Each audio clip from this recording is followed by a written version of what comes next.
Well, it clearly goes to the top, and this is the problem we had with the last administration was there was this sort of deniability by the attorney generals and by the president, and then later on you discover, no, they were intimately involved. And no question at all, this is an example where President Obama was hoping, in fact, to win the election and use this information against the opposing party. Hillary Clinton didn't win. They got a special prosecutor under essentially false pretenses. If we had known before what we know now, particularly about Peter Strzok and others, there would not have been a special prosecutor. People in good faith called for it based on false information created by the Obama administration. Well, your investigation right now is looking at that?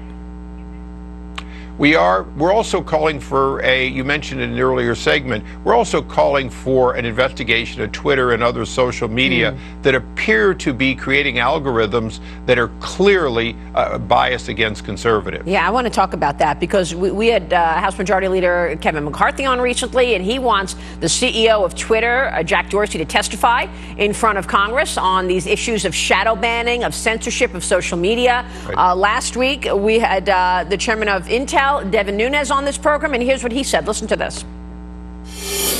I don't know what Twitter's up to. It sure looks to me like they're censoring people, and they ought to stop it. And we're looking at any legal remedies that we can go through.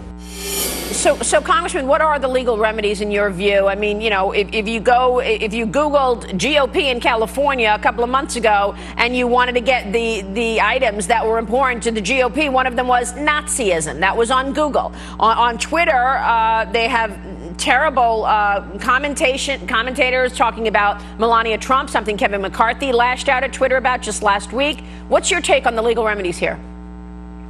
Well, first of all, an example is when Google had that, they stood behind this theory that they're a utility and they're not responsible, even though they were giving legitimacy to it and knew it. So one of the challenges is these entities have special benefits, if you will, of being immune from, if you will, the normal responsibility that the rest of the media has. That could be taken away. In the case of Twitter and these others, to be honest, if they're going to politic through algorithm, they could well come under the Federal Election Commission. They could be considered to, in fact, be making an in-kind donation. They could have to register what those dollars are. For right now, what we want to do is we want to get them to admit the truth, which is it doesn't seem logical that when they come up with a new algorithm, it only seems to affect Republican conservatives such as Jim Jordan and the like.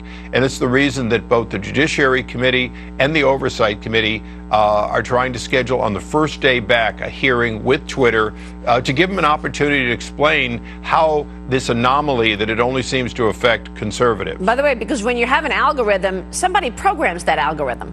These algorithms don't just come out of air. Well, exactly, and that's one of the challenges that we face every day is people say, well, it's all being done in a dispassionate way. Well, no, it isn't. You write code, and that code will come up with something. Right. And, you know, if you give the probability one way, conservatives win. If you give it another way, liberals win. If you do it fairly, then you are looking for those Russian or other outsiders without ever affecting, for example, a member of Congress. It's not hard to write an algorithm that says no matter what you see, if it's an elected official, they should not be, in fact, withdrawn. And yet that's exactly what happened to a number of members. Absolutely. Congressman, it's good to see you this morning. We'll be watching. Thanks so much. Thanks, Maria. Congressman Darrell Issa there.